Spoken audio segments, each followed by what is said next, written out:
అందరికీ నమస్కారం. ఈరోజు కథ వసంత శిశిరం వసంత శిశిరం తమ సందేశం లేకుండా ఇంటికి వచ్చిన వ్యాన్ను చూసి శిశిర ఉమలకు అనుమానాలు మొదలయ్యాయి. వ్యాన్ దగ్గరకు వెళ్ళడానికి సంకోచిస్తూనే మరోసారి శిశిర ఎవరికో ఫోన్ చేసింది. ఇప్పుడు కూడా అవతలి వ్యక్తి ఫోన్ ఎత్తలేదు. ఎంతసేపని ఇలా అనుకుంటూ వ్యాన్ దగ్గరకు వెళ్ళబోయింది శిశిర. శిశిర ఆగు అంటూ చెయ్యి పట్టుకొని ఆపిన ఉమా, ఇది సౌమ్య చేసిన పనేమో. ఇషు పంపకుండా ఈ వ్యాన్ ఇక్కడుండటం ఏంటి? నువ్వు దగ్గరకు వెళ్ళకు అంది కంగారుగా. ఈలోపు వ్యాన్ తలుపు తెరుచుకొని ఒక మహిళా సిబ్బంది నవ్వుతూ బయటకు దిగింది.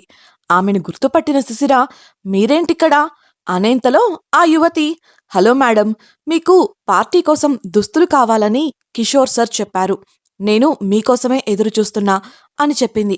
దాంతో ఆమె కిషోర్ పంపిన మనిషి అని రూఢీ చేసుకున్నారు ఉమా శిశిరలు. ఆ వ్యాన్ ఐరా బొటిక్కు సంబంధించినది కాగా అందులోంచి దిగిన మనిషి శిశిర ఐరా బొటిక్లో వసంత్ కోసం బహుమతులు తీసుకోవడానికి వెళ్ళినప్పుడు ఆమెకు మద్దతుగా నిలబడిన అక్కడి ఉద్యోగి. శిశిర ఆమెను లోపలికి రమ్మని దారి చూపించగా ఉమా శిశిర చెవిలో, నీకు గుర్తుందా, ఇంతకు ముందు కూడా వసంత్ గారు నీకోసం ఐరా కలెక్షన్స్ నుండి బట్టలు తీసుకొచ్చారు అనగానే వసంత్ ప్రస్తావన తెచ్చినందుకు కోపంగా చూసింది శిశిర. అబ్బా, కాసేపు నీ కోపం పక్కన పెట్టి నేను చెప్పేది పూర్తిగా విను. నాకెందుకో వాళ్లకు ఐరా కలెక్షన్స్ ప్రోడక్ట్స్ జేబులోని చాక్లెట్లు అనిపిస్తోంది. లేకపోతే ముందుగా అపాయింట్మెంట్ లేనిదే రాని వాళ్ళు ఇప్పటికిప్పుడు కిషోర్ ఫోన్ చేయగానే ఎలా వచ్చుంటారు? ఆలోచించు తన అనుమానాన్ని వివరించింది ఉమా. ఉమా అనుమానం సబబే అనిపించింది శిశిరకు. కాని ఇప్పుడది కనుక్కుంటూ కూర్చునే సమయం కాదు కాబట్టి సాయంత్రం పార్టీకి కావాల్సిన దుస్తులు తీసుకునే పని మొదలుపెట్టింది శిశిర. ఇక ఉమ కూడా తన అనుమానాలను పక్కన పెట్టి ఆమెను అనుసరించింది. ఇప్పుడే ఇంటికి చేరుకున్నాను రూపా, త్వరగా రెడీ అయ్యి వచ్చేయ్, నేను కూడా కాసేపట్ల బయలుదేరతాను ఫోన్లో రూపతో అంటూ ఇంటి కాలింగ్ బెల్ నొక్కింది కుసుమ. ఒక పెద్దావిడ తలుపు తీయగా కుసుమ కూతురు సంతోషంగా అమ్మా అంటూ కుసుమ కాళ్లను చుట్టేసింది. తనను ఎత్తుకొని ముద్దు చేస్తూ కుసుమ లోపలికి నడవగా ముసలావిడ, ఇవాళ చాలా త్వరగా వచ్చినట్లున్నావే అని కుసుమను అడిగింది. అవునమ్మా, సాయంత్రం కంపెనీ తరపున పార్టీ ఉంది, సిద్ధమై వెళ్ళాలి. బహుశా రాత్రికి ఆలస్యం కావచ్చు. నాకోసం ఎదురుచూడకుండా మీరిద్దరూ తినేసి పడుకోండి సమాధానమిచ్చింది కుసుమ. సరే అయితే నేను పాపకు దానిమ్మ గింజలు ఒలిచి పెడతాను, నువ్వు సిద్ధమవ్వు అంటూ పాపను తీసుకువెళ్ళింది పెద్దావిడ. పాప తినడం పూర్తయినంతలో పార్టీవేర్ చీరలో సిద్ధమై బయటకు వచ్చింది కుసుమ.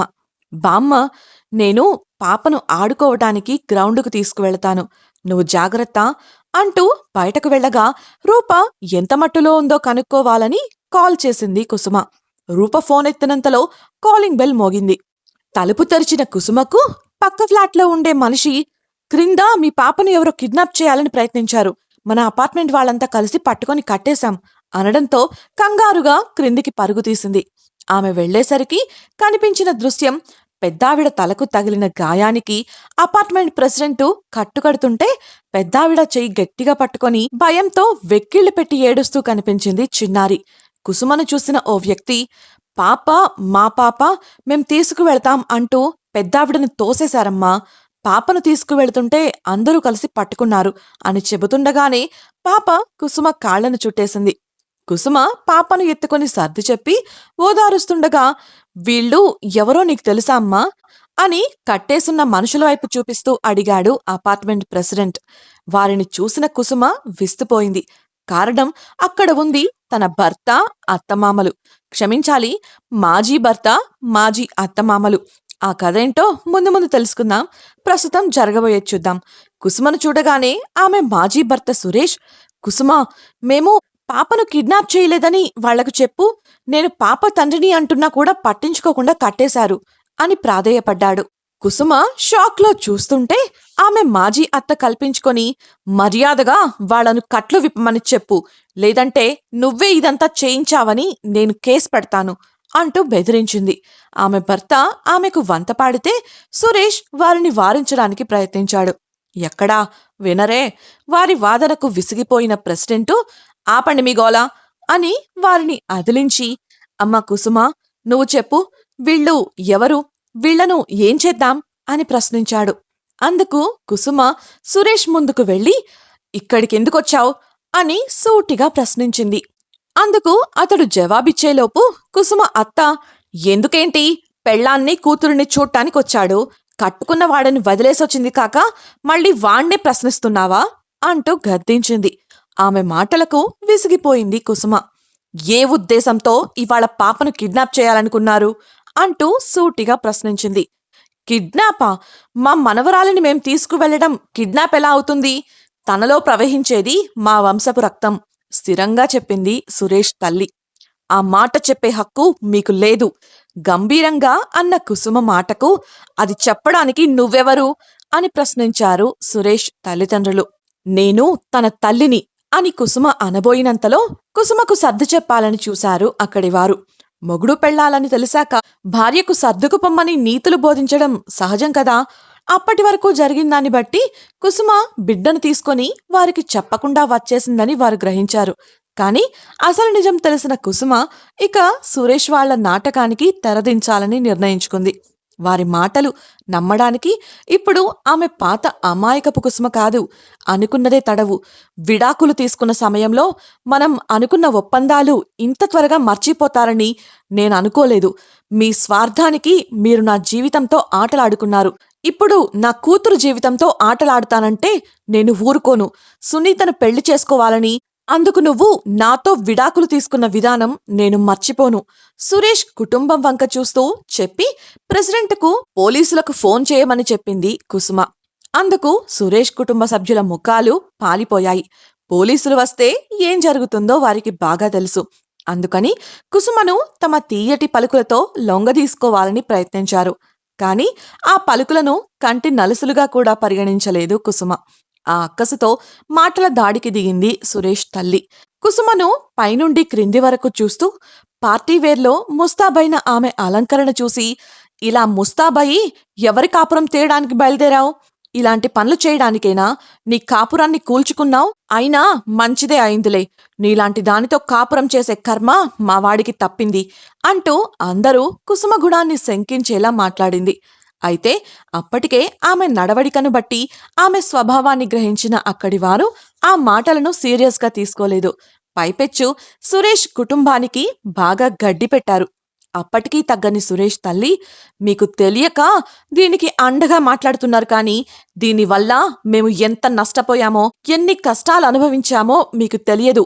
మోసం చేసి విడాకులు తీసుకుంది.